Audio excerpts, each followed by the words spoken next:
অরিন মণ্ডল এখন আবৃত্তি করছে। তারপর অদ্রিজা সরকার।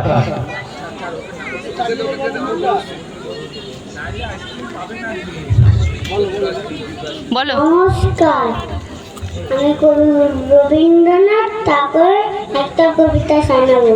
কবিতাটার নাম হলো তাল গাছ।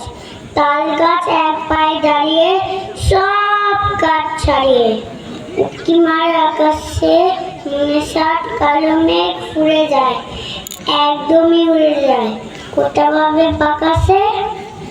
নমস্কার। নমস্কার। নমস্কার।